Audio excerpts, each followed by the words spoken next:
Doctor Om Prakash Singh, diabetes reversal food channel से बोल रहा हूँ। पिछले वीडियो में आप लोगों ने सुना होगा कि नेट कार्बोहाइड्रेट क्या होता है। जिस खाने में नेट कार्बोहाइड्रेट जितना कम होता है उतना ही ब्लड शुगर को कम कर देता है। हमें जो है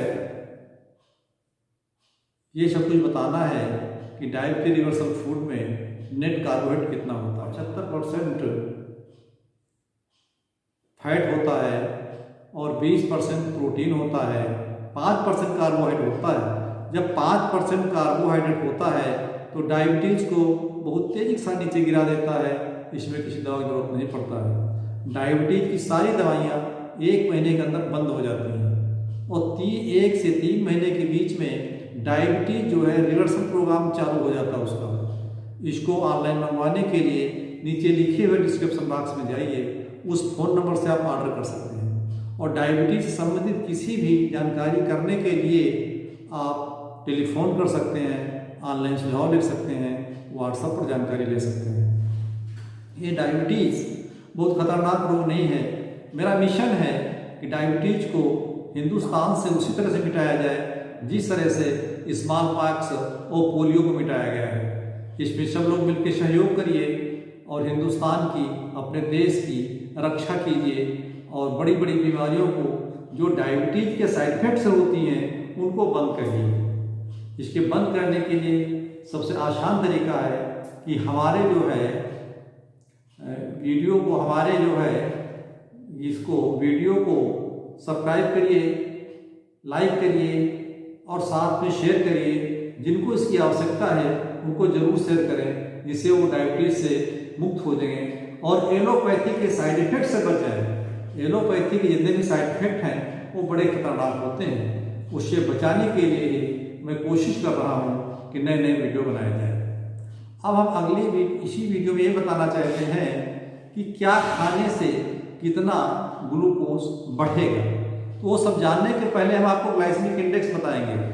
ग्लाइसेमिक इंडेक्स हर भोजन का अलग अलग होता है और जिस चीज़ का ग्लाइसेमिक इंडेक्स जितना हाई होगा उतना ही खराब होता है। अब थोड़ा हम ये बताना चाहते हैं कि ग्लाइसेमिक इंडेक्स होता क्या है।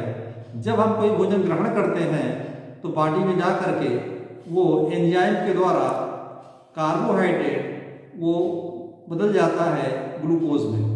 तो ग्लूकोज जितनी तेजी के साथ ब्लड में मिलेगा उसका ग्लाइसेमिक इंडेक्स उतना हाई होगा। जो धीरे धीरे मिलेगा उसका ग्लाइसेमिक इंडेक्स कम होगा। खाने में हमें उसी भोजन को ग्रहण करना चाहिए जिसका ग्लाइसेमिक इंडेक्स जितना कम होगा वो शुगर को नष्ट कर देगा।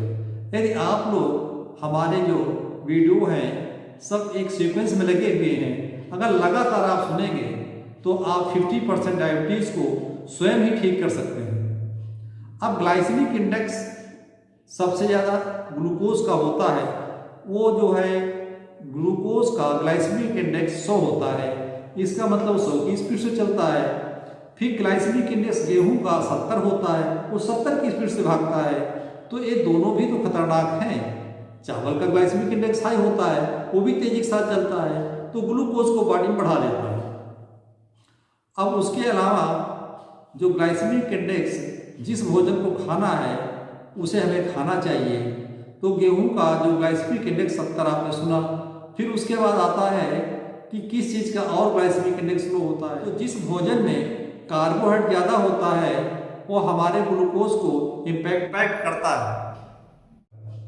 इसके लिए जैसे कि उदाहरण के तौर पर हम बादाम को ले लेते हैं। बादाम का ग्लाइसेमिक इंडेक्स कम होता है, इसका केवल 5 होता है। वो 5 की स्पीड से चलेगा तो बादाम खाने से ज़्यादा ग्लूकोज इम्पैक्ट नहीं होगा। इसीलिए हमारे भोजन में इसकी मात्रा ज़्यादा बनाई गई है। फिर इसके अलावा घी को ले लीजिए। घी का ग्लाइसेमिक इंडेक्स 0 है। अब 0 ग्लाइसेमिक इंडेक्स है तो शुगर को नहीं बढ़ाएगा।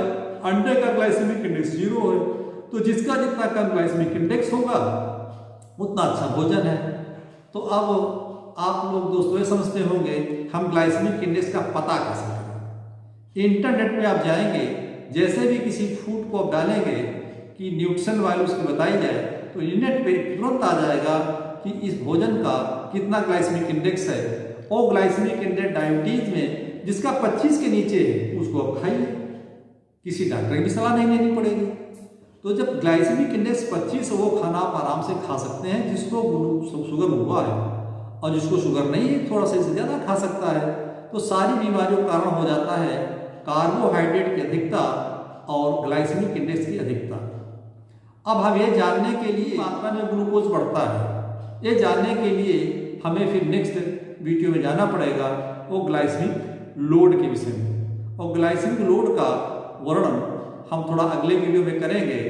पहले सीक्वेंस में सारी वीडियो आप देख लीजिए, इसको देखें, फिर ग्लाइसेमिक लोड का वीडियो देखें, तो जरूर समझ में आ जाएगा कि ग्लूकोज कैसे आगे बढ़ता है। अब ग्लाइसेमिक इंडेक्स में जैसे मान लीजिए कि हम ग्लूकोज खा लेते हैं, जैसे पेट में जाता है 100 की स्पीड से भागता है, ग्लूकोज मिल जाता है। लेकिन अगर बादाम खाएंगे तो धीरे धीरे जाएगा, जब धीरे धीरे जाएगा तो हमारी बॉडी में ग्लूकोज को नहीं बढ़ाएगा, तो सबसे सुरक्षित फूड ये भी हो जाता है।